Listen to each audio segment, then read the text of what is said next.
When you hear the phrase serial killer, the names of criminals that come to mind are difficult to call people, knowing what they did. There are more terrible cases in history when children became ruthless killers. One of them is the story of Mary Bell, an 11-year-old British girl sentenced to life imprisonment in 1968. This little girl was convicted in December 1968 after she confessed to multiple murders. She was only 10 years old when she committed her first crime. How could a child with an angelic appearance become a killer? In May 1957, a 16-year-old prostitute named Betty Bell gave birth to a girl. For unknown reasons, she, being completely devoid of maternal instinct, did not abandon the child. In Mary's period, life would have been much better than in her parents' house. Mary lived with her mother Betty on Uthau's Mouth in Scotsfoot, an economically depressed area of Newcastle. Until the 1960s, many areas of Newcastle, including Scotsfoot himself, were built up with townhouses, built in the 19th century for the working social class, brick two-story cottages. In the 1960s, these townhouses began to be demolished to make way for modern apartment buildings, which is why local children often played in those houses that were occupied but not demolished, or played in the vacant lots created after the demolition of the houses. Mary never missed her mother, because only in her absence did she feel safe. Betty had mental problems since childhood. For example, for many years she refused to eat with her family unless food was placed in a corner under her chair. Betty was involved in prostitution and was often away from home, working in Glasgow. In addition to Mary, she had 3 more children.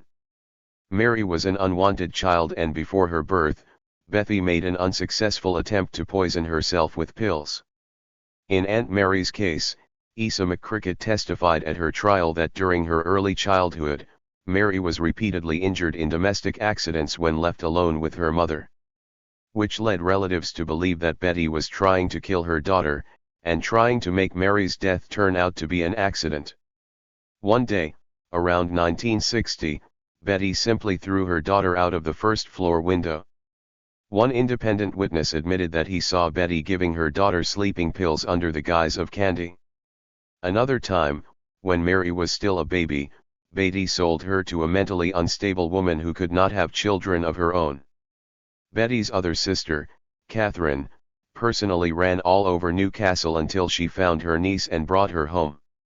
At the same time, Betty, for unknown reasons, categorically refused requests from her relatives to place Mary under their care. Mary herself, during interrogation, said that she was repeatedly subjected to sexual violence because Betty forced her to participate in sexual acts with men from the age of 4. There is another proposal.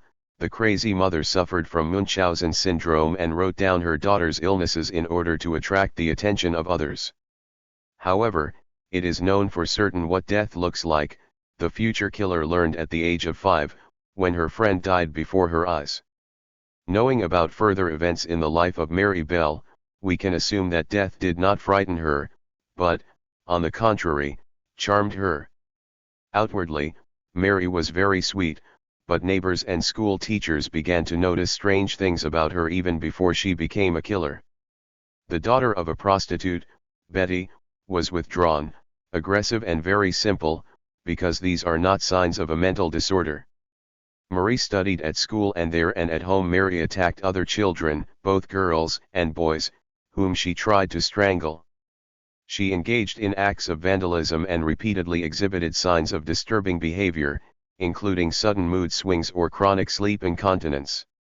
One of Mary's classmates later testified that by that time they had all become accustomed to Mary's unpredictable behavior, to the point that not only by her motor skills alone, but they learned to determine that Mary was intending to attack someone and would attack them. Because of this, the other children were very reluctant to play with Mary, and the only one she had a friendly relationship with was their neighbor's 13-year-old daughter, Norma Joyce. On May 11, 1968, an accident occurred with one of the boys who lived next door to Mary. A 3-year-old child fell from the roof of a 1-story building and miraculously survived. Of course, no one thought then that the accident was Mary's doing. although Mary was nearby at the time of the incident. 3 days later, 3 women contacted the local police department with a complaint about a strange girl. They claimed that Mary was aggressive and even tried to strangle their daughters. The police officer did not take the concerns of the concerned mothers seriously.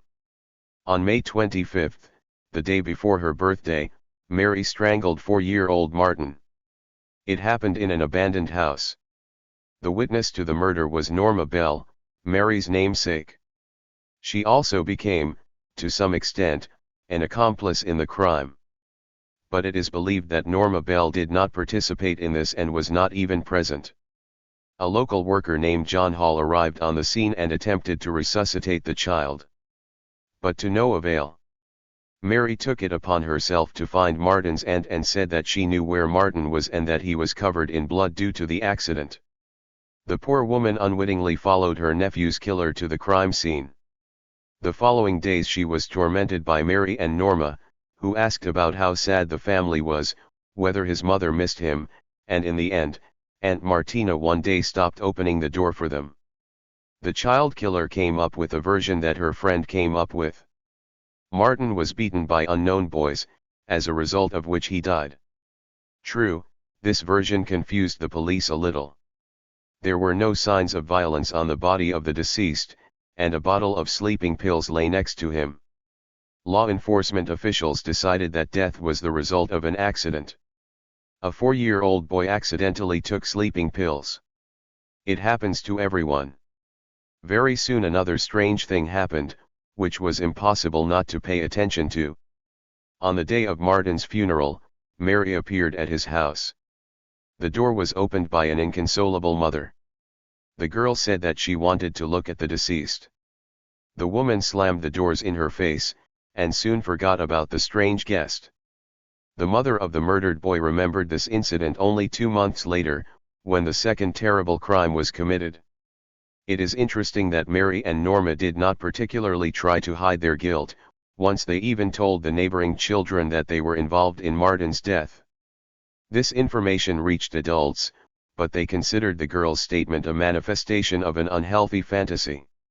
In class, Mary drew a picture of a boy lying in exactly the same position as Martin. Although Marie was not the only child who knew how Martin died. She was the only one who drew the crime scene. Although it looks strange, her teacher did not suspect anything because she knew that the children had heard about the incident. Mary's attacks on other children and her boasting continued. At one point, she pointed to the house where Martin's body was found. She told the neighborhood kids that this was the same place where she killed someone. But the children just laughed and they attached importance to it.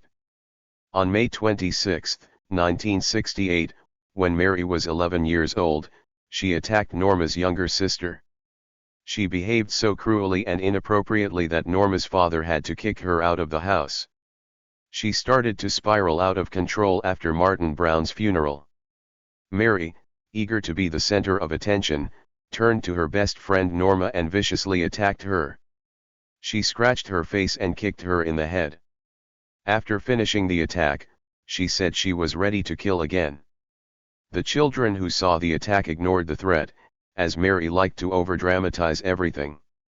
In one photograph taken during a demonstration by local residents in an attempt to persuade the government to demolish abandoned buildings to prevent more deaths, 2 girls can be seen holding a placard. One of them was Mary. The young killer stepped in to stay involved in the incident. Experts believe that killers do this to remove their narcissistic ego and keep the hype about the murder going for as long as possible.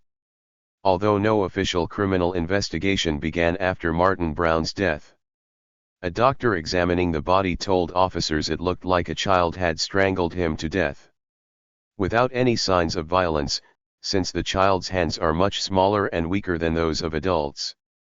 On the same day that Norma's sister was attacked, the girls snuck into a kindergarten in Udden-Crescens. They entered through the slate roof, tearing off the tiles. And they destroyed it, tore up books, overturned tables, and smeared ink and poster paints everywhere. As they left behind 4 different inscriptions with strange content and grammatical errors. The police considered the incident as tasteless and childish hooliganism. If these guilty pleas had been taken seriously, at least the other child's life would have been spared. On July 31, 1968, Mary and Norma Bell committed murder again. By strangling 3-year-old child Brian Howe. That is, it was committed 2 months after the death of Martin Brown. In a vacant lot not far from the same place where their first victim was killed. After the boy was killed, the girls went back to cut out the letter H on the boy's stomach with a razor blade, which they then changed to an M. Mary also used scissors to cut off the boy's hair, scratch his legs and severely mutilate his genitals. Since the girls were small, their testimony constantly contradicted each other and no one will ever know for sure what happened that day. After the murder of the second child, the police began to realize that the letters left at the kindergarten were not pranks at all, but by someone confessing to the murder of Martin Brown. The discovery of Brian Howe's body sparked a large-scale manhunt. More than 100 detectives from across North Bering were involved in the investigation. And by the 2nd of August, more than 1,200 children had been interrogated. Norma and Mary were interrogated on the 1st of August. During the interrogation, Norma showed agitation, while Mary was attentive but silent. Although both girls were evasive and inconsistent in their initial statements, they freely admit that they played with Brian on the day of his death, but denied that they saw him that afternoon. The next day, Mary was questioned again, and she said that on July 31 she saw a local 8-year-old boy playing with Brian, and removed him several times. In addition, she stated that she also remembered that this boy was covered in grass and weeds, as if he was rolling around in a field, and that he had a small pair of scissors with him. Then Mary reported that she once saw this boy try to cut off the cat's tail with these scissors, but failed because the scissors were broken. As soon as Senior Detective Inspector James Dobson read Mary's testimony, he immediately came to the conclusion that Mary might be the killer. The 8-year-old boy Mary was talking about was quickly interrogated and found to have a strong alibi for July 31. And only the police knew about the presence of broken scissors at the murder scene. Norma was interrogated again, and she confessed everything. According to Norma, Mary told her that she liked to strangle children and mutilate the body of a 3-year-old child. Over a period of time, each girl accused the other of the murders. Norma's parents issued a statement in which they tried to explain that it was Mary who was violent and Norma should not be held responsible for it. On December 17, 1968, at the Newcastle Assizes and Assizes, Norma Bell was acquitted and Mary Bell was convicted of 2 counts of manslaughter, with mitigating factors due to diminished responsibility. This circumstance was the diagnosis of court-appointed psychiatrists, a psychopathic deviation whose symptoms are the lack of remorse for the actions committed and the inability to plan their consequences. At the trial, Mary stated that she killed only for the pleasure she received from killing. As a result, Mary was sentenced to indefinite imprisonment with the possibility of release only when the authorities decide that she does not pose a danger to society. Before her trial, Mary was held in Durham and South Norwood detention centers. After the trial, she was initially kept in a special shelter for antisocial children. 25 years later, during this period, John Venables, one of the murderers of 2-year-old James, was imprisoned, where he was the center of much attention from the British press and even the German magazine Starm. Betty quite often gave interviews about her daughter and even showed journalists letters that, according to her, Mary wrote. She later claimed that when she was 13 years old, she was raped by several other prisoners and a staff member. Mary stayed in this special shelter until November 1973. After which, when she turned 16, she was transferred to Steel Prison in Cheshire. Mary was vehemently against the transfer and unsuccessfully applied for parole. When Mary turned 18 in June 1976, she was sent to Morcord Minimum Supervision Prison, where she took secretarial courses. 15 months later, in September 1977, Mary and fellow prisoner Annette Briest escaped. Both spent the next few days in the company of two young men in Blackwood or spending the night in various local hotels, where Mary used the pseudonym Mary Robinson. After which Pre and Bell fled. Annette went to Leeds, and Mary, along with one of the guys, Clave Shercliffe, went to his home in the county of Derbyshire, where she was completed on September 13. By that time, in an attempt to disguise herself, she had dyed her hair blonde. That same evening she was returned to prison, where she lost all privileges for 28 days. Annette Preece was detained a few days later. For a time, Mary lived in the Cumberlock Hatch Women's House of Convicts in South Norwood. Mary's last place of detention was Askham Grange Open Prison in North Yorkshire, where she was transferred in June 1979 in order to prepare her for return to society. While there, Mary worked as a secretary and waitress in a cafe at Ura Cathedral. And from there, 23-year-old Mary was released in May 1980, after 12 years in prison. So that she could start life with a clean slate, she was given documents under a new name and was also given complete anonymity. A few years later, on May 25, 1984, she gave birth to a daughter, who for a long time knew nothing about her mother's past.